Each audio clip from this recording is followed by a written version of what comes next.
परमात्मा प्राप्ति का परम साधन नाम है। हमें केवल एक नियम लेना है, निरंतर नाम जप करने का। मन की वृत्तियां ऐसी बन जाएं कि नाम जप के बिना हमें एक क्षण भी चैन न पड़े। तद्स्मरणेन परम व्याकुलते, हर समय हर क्षण नाम जप। नाम भजन के कितने प्रकार हैं? नाम भजन के 3 प्रकार हैं। नाम जप, नाम कीर्तन, नाम स्मरण। 3 प्रकार से नाम का रसास्वादन किया जाता है, जप के द्वारा, स्मरण के द्वारा और कीर्तन के द्वारा। ये जप क्या है? प्रभु के जिस नाम में रुचि हो या जो नाम गुरुदेव ने दिया हो, उसी नाम की बार बार आवृत्ति करना, बार बार जपना, इसी को जप कहते हैं। तो जप कितने प्रकार का होता है? ये जप 3 प्रकार का होता है। साधारण जप, उपांशु जप और मानसिक जप। ये 10 गुना पूर्व से होता है।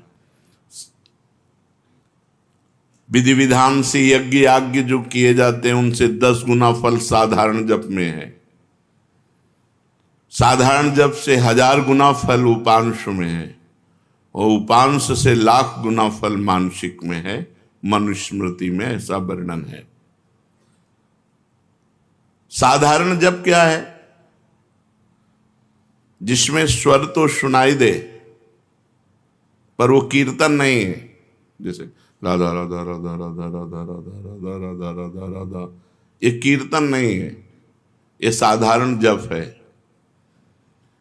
इसे साधारण जप कहते हैं, जिसमें शब्द बाहर सुनाई दे। उपांशु जप क्या है? जिसमें जीभ और ओठ तो हिले पर शब्द बाहर न सुनाई दे। यह साधारण जप से 1000 गुना फल देने वाला है। ओठ बंद है, अंदर जीभ हिल रही, नाम या मंत्र चल रहा है। मंत्र उपांश से शुरू होता है। मंत्र 2 ही प्रकार जपा जाता है, उपांश और मानसिक। नाम 3 प्रकार से जप होता है। साधारण जिसे वाचिक कहते हैं, फिर उपांश और मानसिक। साधारण जप से उपांश 1000 गुना श्रेष्ठ है। वो जिह्वा चलती है, ओंठ बंद रहते हैं, शब्द बाहर नहीं सुनाई देता। मानसिक जप, जिसमें जीभ भी न हिले और न ओठ हिले, केवल मन से मंत्र का जप करना। जैसे ऐसे शांत बैठे, कोई हरकत बाहर नहीं दिखाई दे रही और अंदर मंत्र चल रहा है, नाम जप चल रहा है। इसे मानस जप कहते हैं। सुना है श्वास के द्वारा नाम जप करने से जल्दी लाभ प्राप्त होता है। हाँ हाँ, श्वासा श्वासा नाम जपे दुविधा रहा न कोई। कोई भी श्वास खाली न जाए, उसमें नाम जप करे तो दुविधा अर्थात भगवत प्राप्ति में कोई संशय नहीं। प्रत्येक श्वास की गति की ओर लक्ष्य रखो। हर श्वास के आने जाने में श्वास के साथ नाम उच्चारण करो।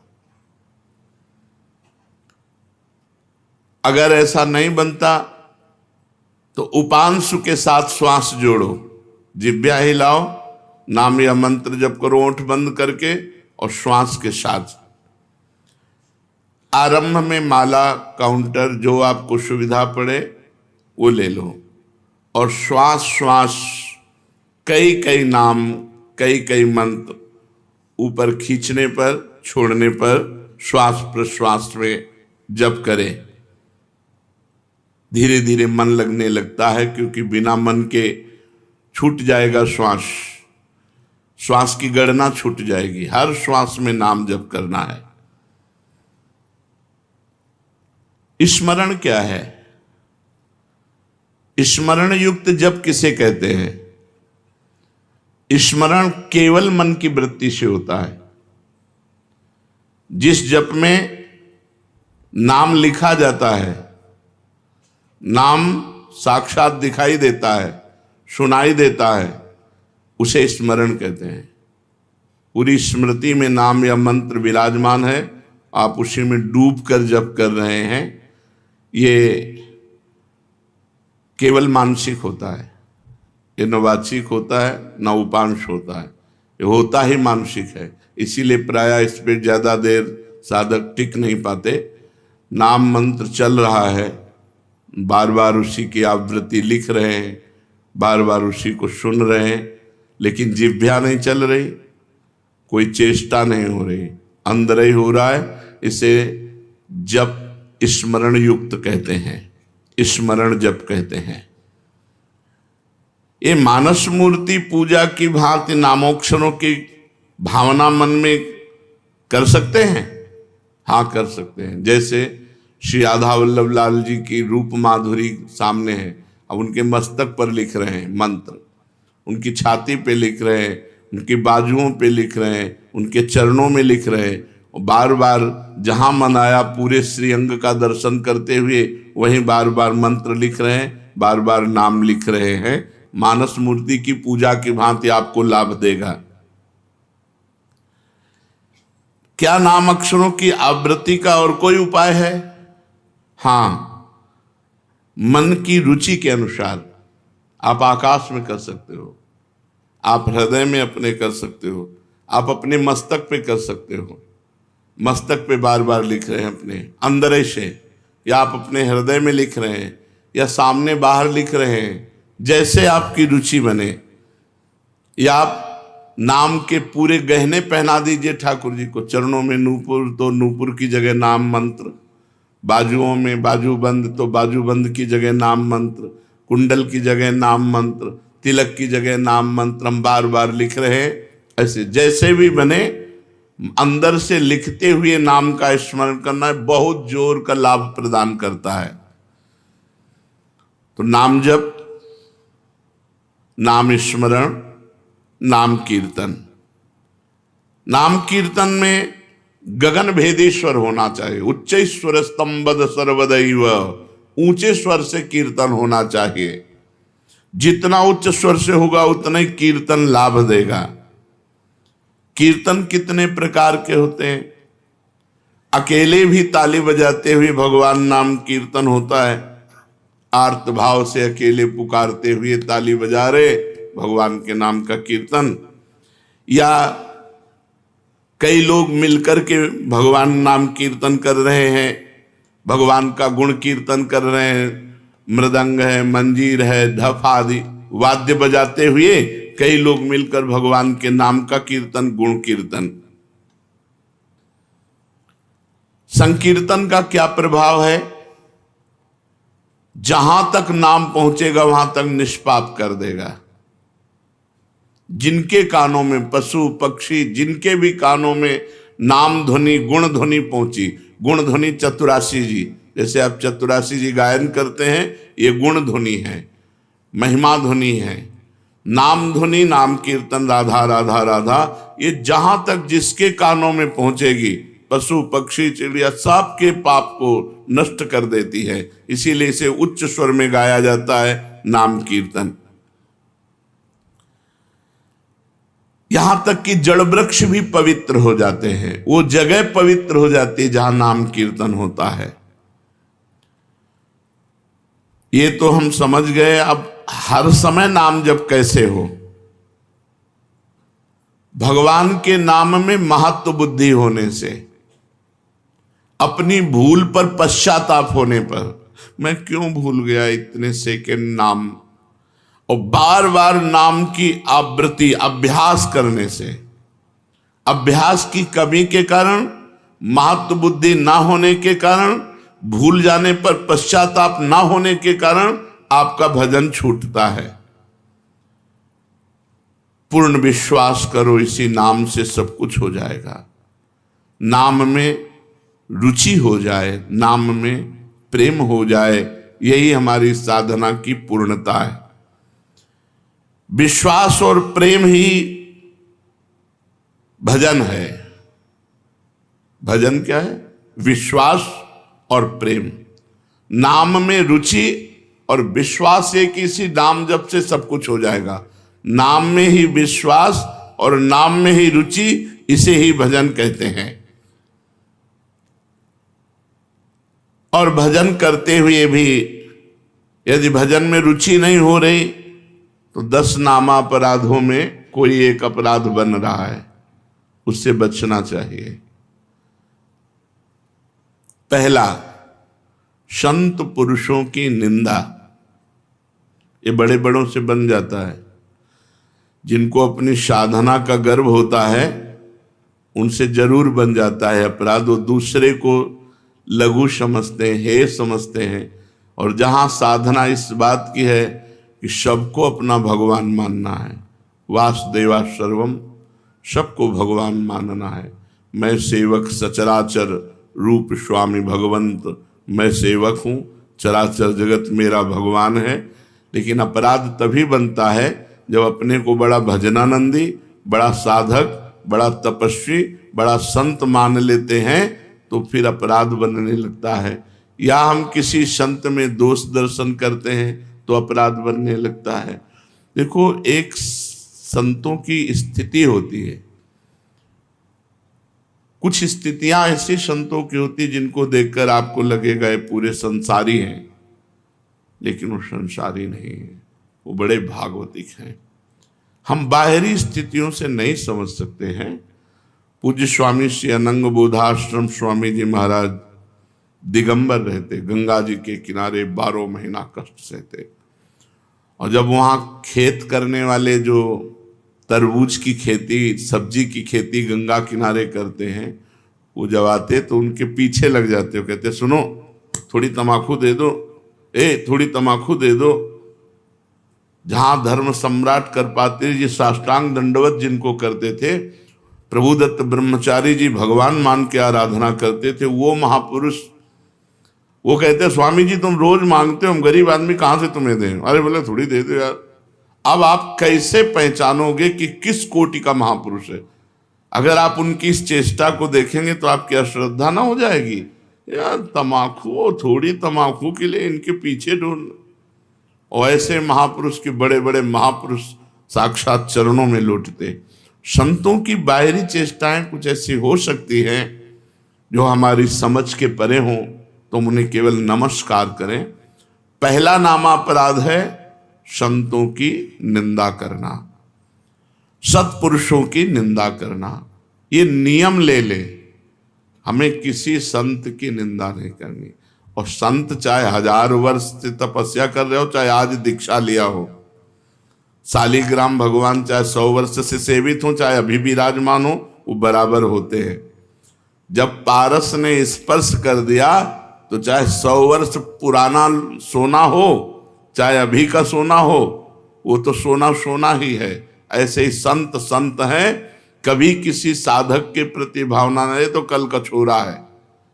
नहीं नहीं, वैसे भी सब में भगवान विराजमान है, संपूर्णतया भगवान ही सब, वासुदेवा सर्वम ही। तो फिर संत वेश है तो हमें नमन करना चाहिए, हमारे नेत्र सबको नमन करे।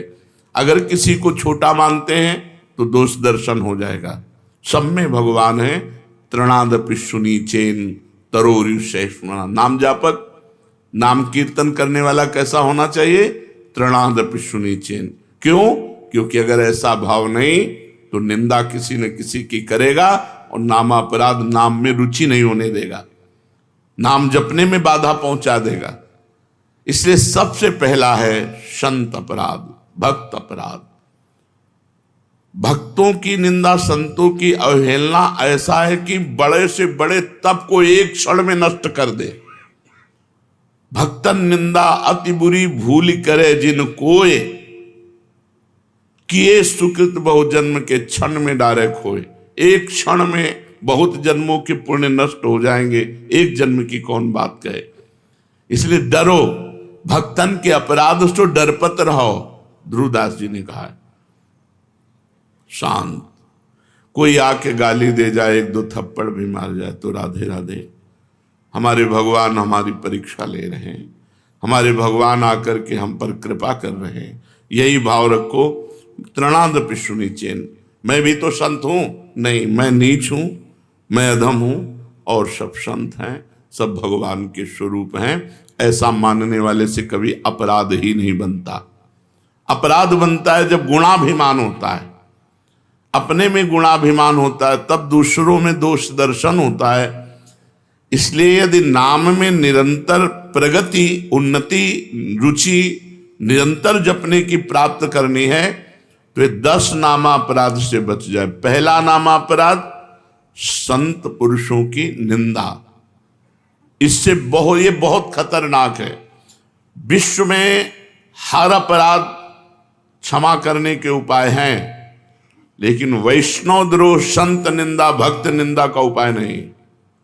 होत वज्र की लीक, इसे वही भक्त क्षमा कर दे तो बात अलग है जिससे आप अपराध किए हो, अन्यथा भगवान भी क्षमा नहीं करते। जब दुर्वासा जी भगवान के पास गए तो श्री भगवान ने कहा, अहम भक्त पराधीनो असुतंत्र इव द्विज, मैं परतंत्र हूं, ये सुदर्शन मेरे कहने से नहीं रुकेगा। अगर इसके ताप से मुक्त होना चाहते हो तो अम्बरीश जी के चरण पकड़ो जाकर के। ऐसा ही करना पड़ा दुर्वासा जी को। इसलिए काहे को व्यर्थ में विपत्ति मोल में ले, काहे को पाप की गठरी सिर पर चढ़ावे, किसी की निंदा ना करे, हमको क्या लेना। भगवान जिसको जैसा चला रहे हैं वैसा चल रहा है। तेरे भावे जो करे, भलो बुरो संसार, नारायण तू बैठ के अपनो भवन बुहार।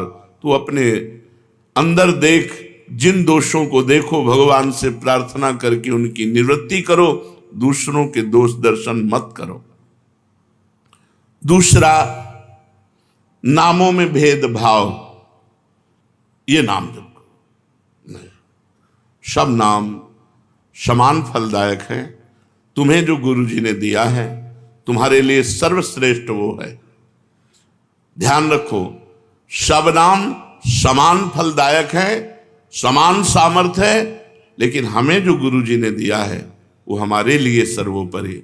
जैसे हमारे लिए राधा नाम सर्वोपरि, तो सब नाम हम जब बोलते हैं तो ये बोलते हैं, राम कृष्ण हरि शिव जो तुम्हें प्रिय लगे जपो। हमारी पूछो तो हम वृंदावनवासी, राधा उपासी, राधा राधा राधा। हमारे लिए सर्वोपरि नाम राधा है। जो राम जपते हैं उनके लिए सर्वोपरि नाम राम है। जो शिव जपते हैं उनके लिए सर्वोपरि शिव है। जो कृष्ण जपते हैं उनके लिए कृष्ण है। हर नाम समान सामर्थ्य वाला, समान फलदायी।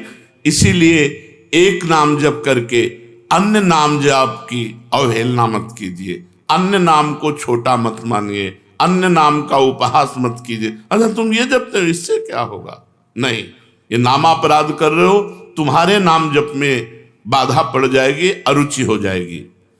तीसरा, नामदाता गुरु का अपमान। अगर गुरु मंत्र लिए हैं, गुरु नाम लिए हैं, गुरुमुख हुए हैं, आप उन गुरु की अवज्ञा कर देते हैं, अपमान कर देते हैं, अवहेलना कर देते हैं, तो चाहे खोपड़ी के बल खड़े होकर के नाम जप करो, कभी सिद्ध नहीं होगा, कभी भगवदानंद की स्फूर्ति नहीं होगी, क्योंकि नामदाता का अपराध बन गया। अगर इतने भी सद्गुण आ जाए, कभी इतने भी भागवतिकता आ जाए, कोई दिव्यता आ जाए, झूठ बोले बात अलग है, कभी दिव्यता नहीं आ सकती। ये भगवान की बनाई हुई मर्यादा है। जो गुरु अवज्ञा करे, गुरु का अपमान करे, उसे कभी भी भगवत प्राप्ति नहीं हो सकती, कभी भगवान के नाम में रुचि नहीं हो सकती, कभी भगवदानंद की अनुभूति नहीं हो सकती। तीसरा है गुरु का अपमान। चौथा, शास्त्रों की निंदा करना। शास्त्र भगवत स्वरूप है। शास्त्र के स्वाध्याय से ही ज्ञान या नाम में प्रीति होती है, भगवान की तरफ चलना होता है। भगवान का अक्षर ब्रह्म स्वरूप समस्त शास्त्र हैं, एक एक अक्षर में भगवान विराजमान है। इसलिए किसी भी शास्त्र की निंदा ना करो, सब शास्त्र भगवत स्वरूप है। शास्त्रों की निंदा अगर करोगे तो नाम भगवान तुम्हारी जिह्वा पे नहीं टिकेंगे, नाम में बाधा पड़ जाएगी। पांचवा, नाम में अर्थवाद। अरे इतनी महिमा नाम की है, केवल गाते हैं, केवल प्रशंसा के लिए, ऐसी नहीं महिमा है नहीं। इससे बहुत पतन हो जाएगा, नाम अपराध बन जाएगा।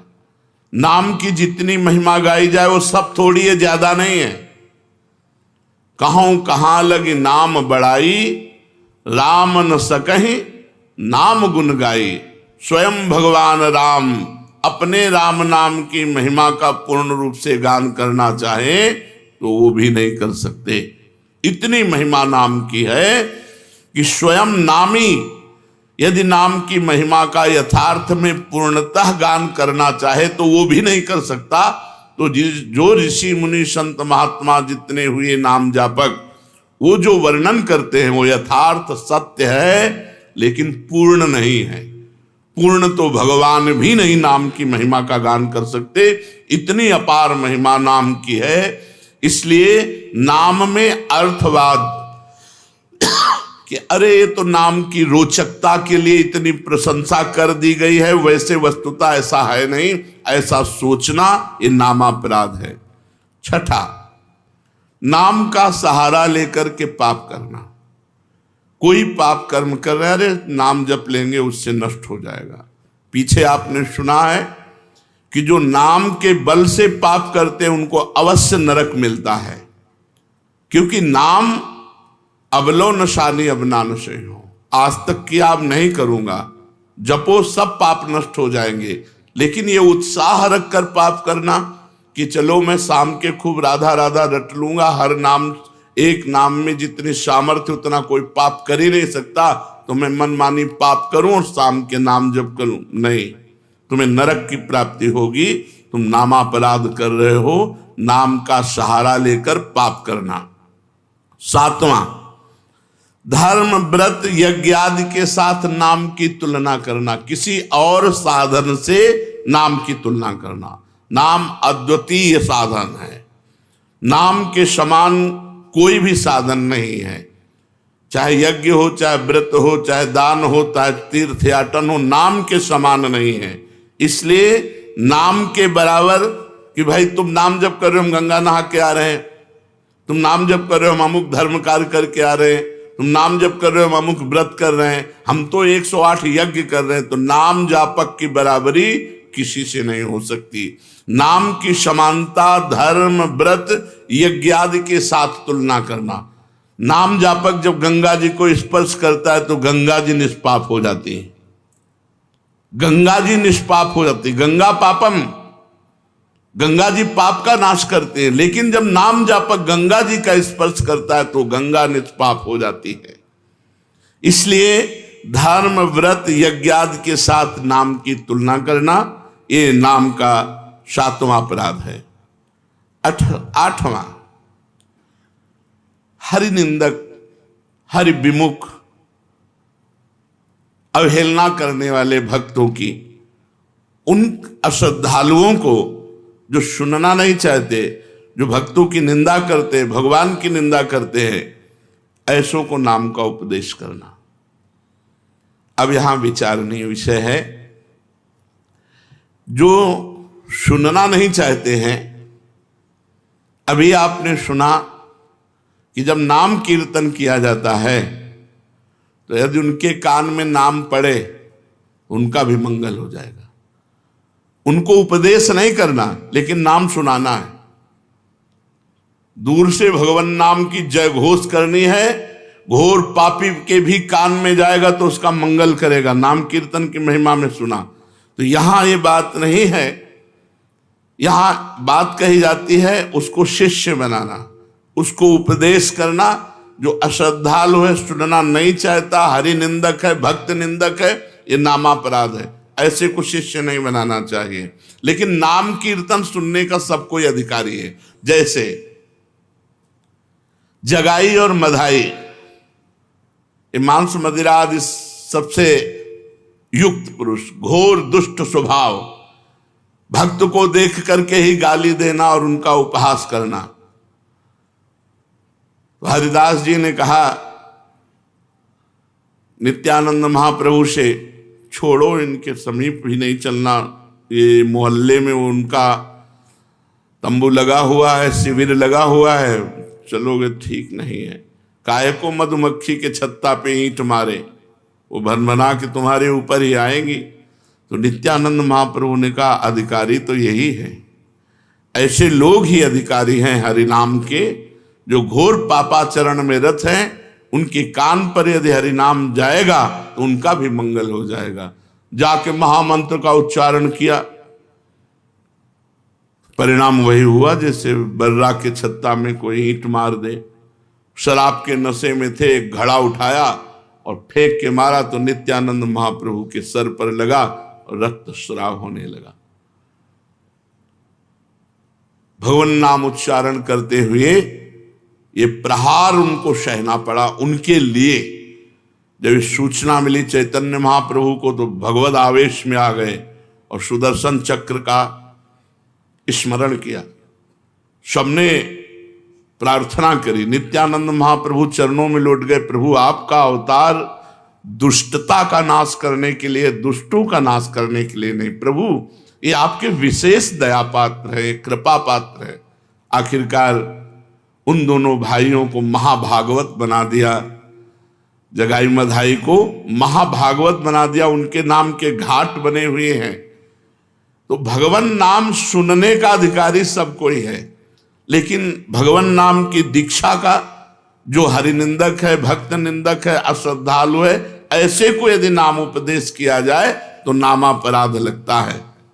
9वां, इतनी नाम की महिमा सुनी और फिर भी नाम जप नहीं किए, ये नामापराध है।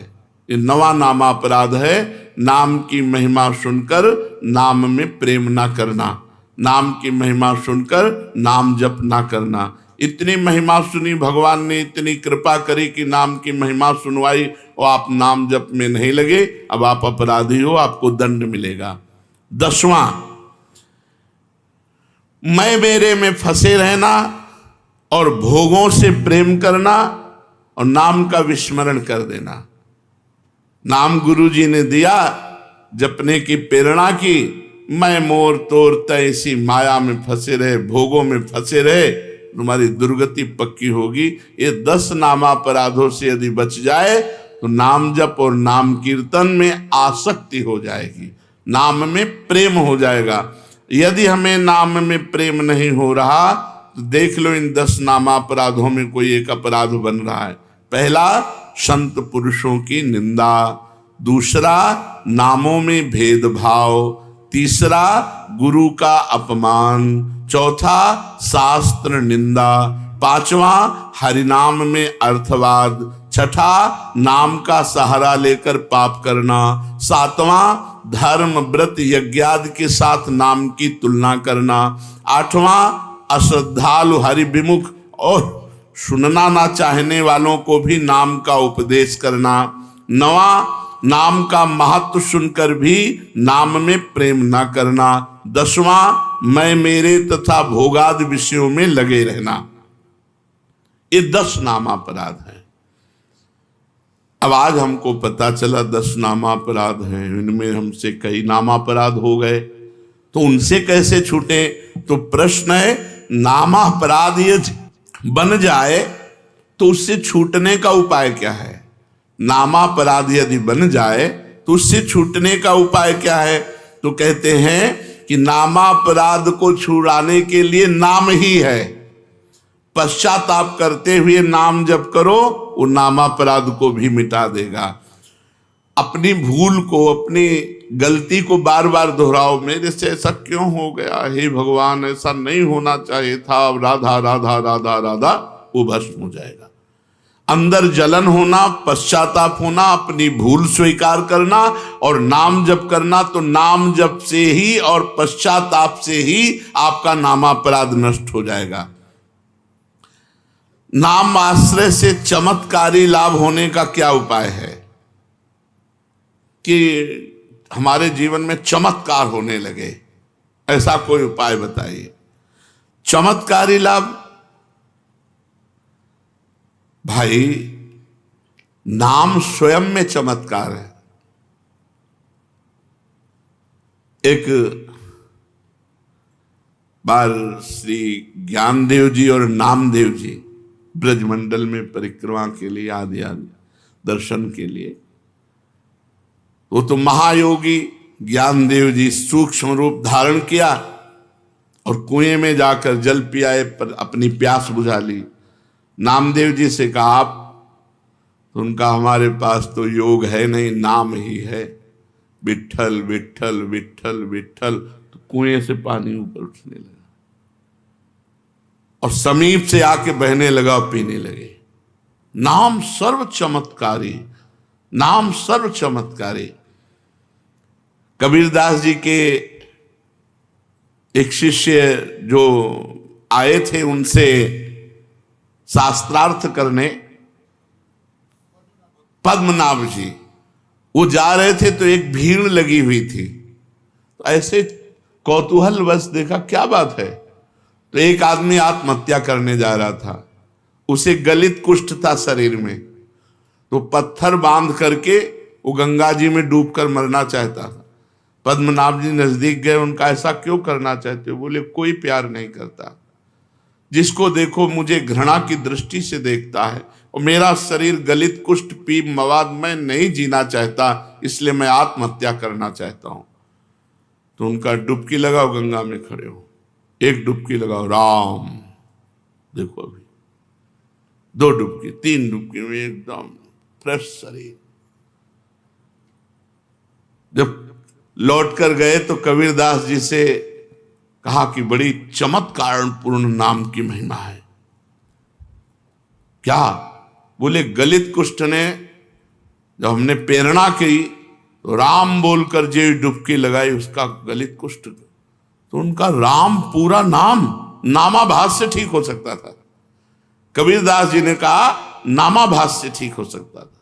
भाई जी महाराज ऑफिस में बैठे थे राधा बाबा के साथ, सूचना है कि कोई आदमी आया है आपसे जरूर मिलना चाहता है, वो बहुत पीड़ित है, तो कंबल ओढ़े हुए थे।